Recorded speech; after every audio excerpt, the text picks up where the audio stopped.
Namaste, I am Susanna of class 8 and today I would like to explain about Maths class 8 chapter 6 squares and square roots. So what is basically a square?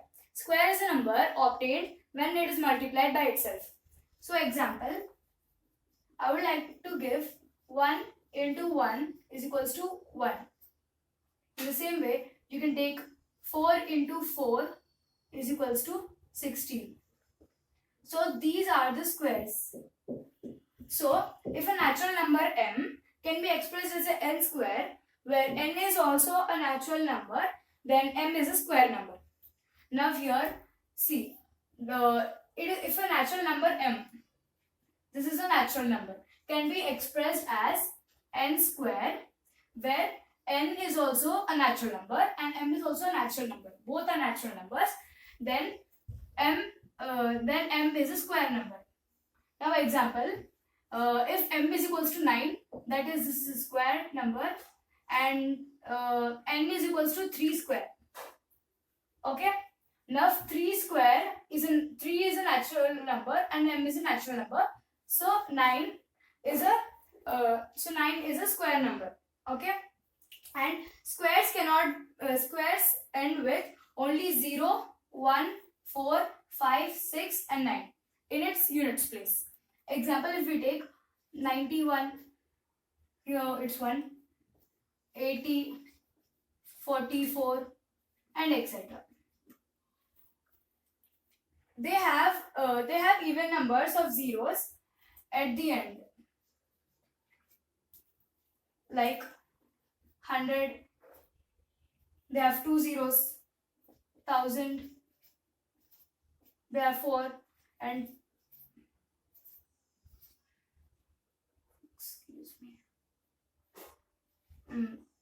10,000 they have 4, and 1 lakh they have 6. And when we come to perfect squares and square numbers, it is a square it is the square of some natural numbers. If m is equals to n square, then m is a perfect square where m and n are natural numbers. Now, if we see here, it is the square of some natural numbers. So m is equals to n square, where then m is a perfect square. Means where m and n are both again the natural numbers. So it will be a perfect square or a square number.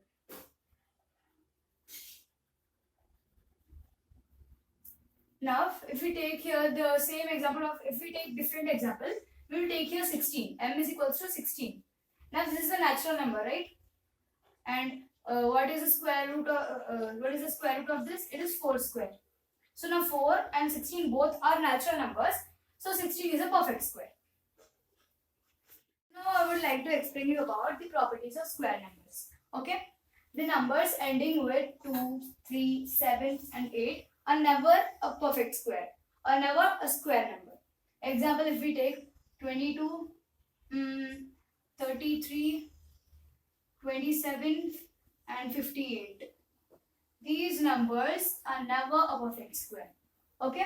The numbers ending with 0, 1, 4, 5, 6 and 9, they are square numbers, or they may be or they may not be square numbers.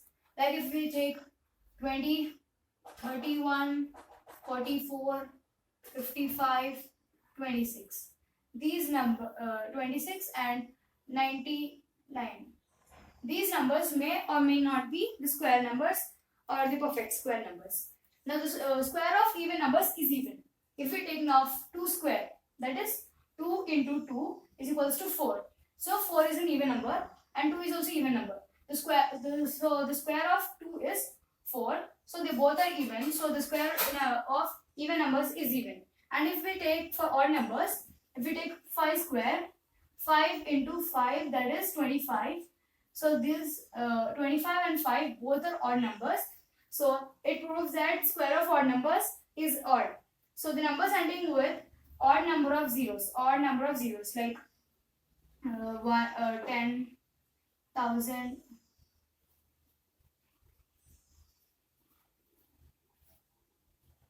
1 lakh, may not be will not be a perfect square.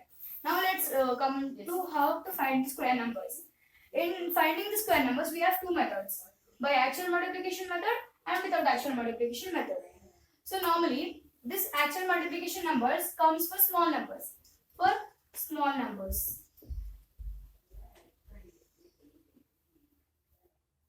For the small numbers, if we take an example like 5 square, that is 5 into 5, that is 25. Or if we take 7 square, that is 7 into 7 is equals to 49. These numbers are small, so that we can find the actual multiplication method. So what if we have to find 32 square? 32 square is equals to what?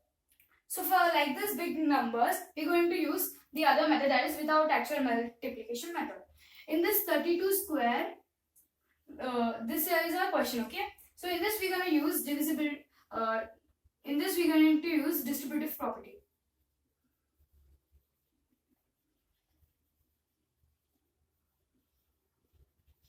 That is A into B plus C is equals to A into B plus A into C.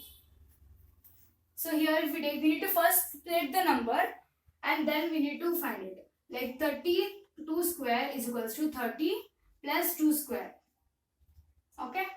It will be like, to divide this 2, we will do 30 plus 2 into 30 plus 2. Okay. Now when we use this distributive property, it will become like 30 into 30 plus 2 plus 2 into 30 plus 2. It will give us 30 into 30 plus 30 into 2 plus 2 into 30 plus 2 into 2. It will become like 3 3s are 9, 900 plus 3 2s are 6, 60 plus 2 3s are 6, 60 and 2 2s are 4, 4. Now when we add over here 900, 60, 60 and 4, it will give us 1024. So this is our answer, 1024. So therefore 32 square is equals to 1024.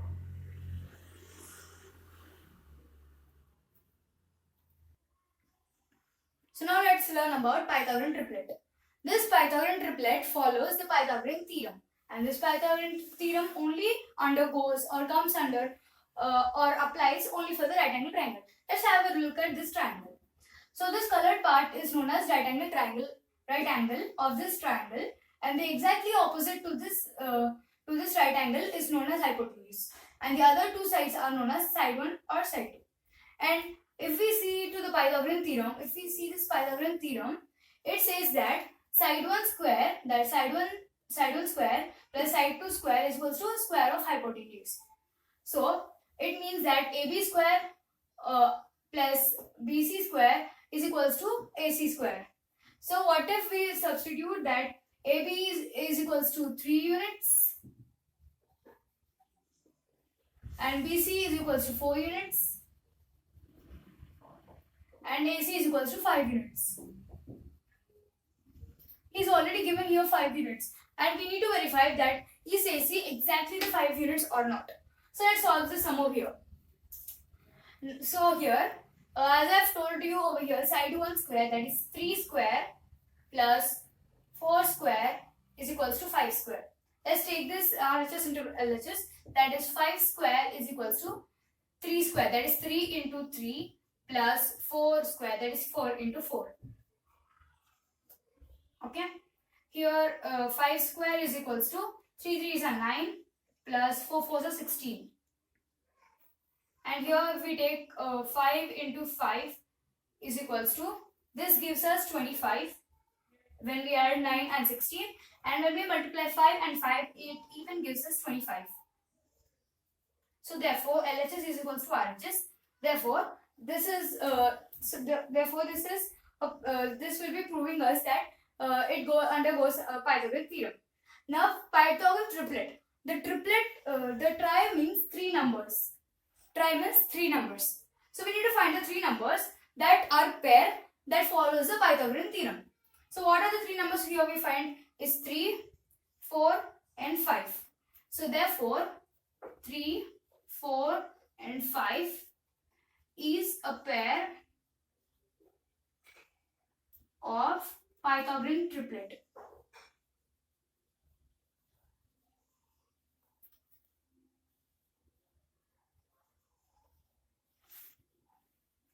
Now let's learn about the general form of this Pythagorean triplet. The general form of this is 2m, m square minus 1 and m square plus 1. So what are the mandatory things that we need to keep in mind to find this Pythagorean triplet is this m should be more than 1, should be bigger than 1, and this m should be a natural number. So what is a natural number? Generally natural number is from 1 to so on. It should not include 0, it should not include minus. So all these numbers will be natural numbers. So here however it is giving that it should be more than 1, so it should not even be 1. So it should be more than 1. So all the other numbers will be natural numbers. And m should be all the other natural numbers except 1. And if we consider 1 as a m, then we cannot find the Pythagorean triplet. So now let's solve the sum based on this Pythagorean triplet. As I told you before, the general form of this is 2m, m square minus 1 and m square plus 1. So now how to find a Pythagorean triplet or the pair of three numbers when a single number is given. Like here he has given that write a Pythagorean triplet whose smallest number is 8. So we need to first write the general form over here. So I am writing the short form is equals to 2m, m square minus 1 and m square plus 1. Okay. Now we need to substitute 1 by 1 is equals to 8, and then we need to try to find it. So now when we take 2m is equals to 8, this is case 1. Okay. And here 8 is equals to, when we transpose this 2 to here, RHS, then it goes m is equals to, as here he has done multiplication, we will divide over here. 8 by 2, that is equals to 2 ones are, 2 fours are, that is 4. So m is equals to 4. Okay. Now when we find here 2m is equals to 2 into m, that is 2 into 4, that is equals to 8. So this is done. Now when we come here to m square minus 1, that is equals to m is 4. So 4 square minus 1. 4 square is 4 into 4, that is 16 minus 1, that is 15. And when we come next, m square plus 1, that will give you as 4 square plus 1, that is 4 into 4 is equals to 16 plus 1 is equals to 17. So these three are a pair of numbers. And now we will try the case number 2. So what if m square minus 1 is equals to 8? It gives us case 2. And here when we need to transpose, right? When we transpose minus 1 with simple changes, so it will become plus 1. So m square is equals to 8 plus 1, that is equals to 9. M square is equals to 9. Now we need to remove this 2 over here. When we don't know what is the actual number of m, then how shall we divide it? So we don't know what is m, so we can't divide it. So this is not possible. M square minus 1 is not equals to 8. So what is we try case 3. M square plus 1 is equals to 8. This is case 3. Here m square is equals to, as I said you, the sign changes, 8 minus 1. That is equals to m square is equals to 7.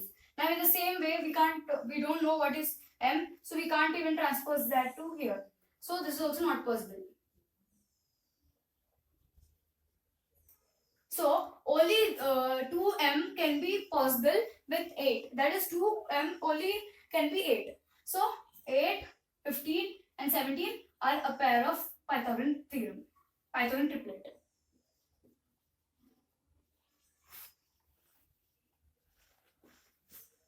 these are the pair of Pythagorean triplet, as 8 is the smallest number too. We have even proved that 8 is the smallest number. Okay. So now there is another method, finding square roots by repeated subtraction method. So what is repeated subtraction method? In this subtraction method, we're gonna use odd numbers like 1, 3, 5, 7 and so on, and we're gonna subtract them from the given number until we get 0. And if we get 0, just stop away. And how many times we have subtracted, just count the number of times, and it will be the square root of the given number. So now here we got a sum of finding square root of 81 using repeated subtraction method. So 81 minus 1, as 1 is the first odd number, minus 1 is equals to 80. 80 minus 3 is equals to 77.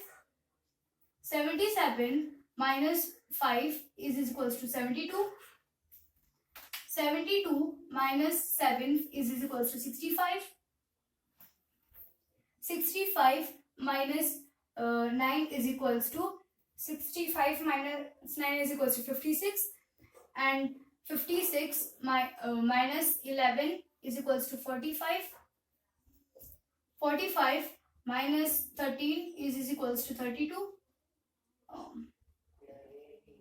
32 minus 15 is equals to 77, and 17 and 70 is equals to 17, and 17 minus 17 is equals to 0. And here we got 0, so we're gonna end up over here. So how many times did we count? How many times did we subtract? 1, 2, 3, 4, 5, 6, 7, 8, 9. We have subtracted here 9 times. So the square root of 81 is equals to 9. So the final way to find this square roots is prime factorization method. So what is this prime factorization method? In this prime factorization method, we would do simply like LCM and find how many times did we get the prime numbers, and we would multiply them, and when we multiply whatever the given number we will get, and that will be the square root of the given number. So let's try this question. Here we have that find the square root of 324 by using prime factorization method. So by using prime factorization method, here 324 divided by 2 will give us 162. When we divide this, it gives us, when we divide by 2 as it is a even number, it gives us 81. 81 is not a even number. Next, go to the next prime number, that's 3. It gives us 27. When we divide this with 3, as even it is not a even number, it gives us 9. And when we divide this with 3, it gives us 3. 3 is a prime number, so we need to end it over here. So now all these numbers we have used to find this square root. Now when we write over here, 324 is equals to 2 into 2 into 3 into 3 into 3 into 3. Now we will pair up these all numbers. That is 2 into 3 into 3. Now here the square root of 324 is equal to 2 3s are 6, 6 3s are 18. So the square root of 324 is 18. Thank you, sir.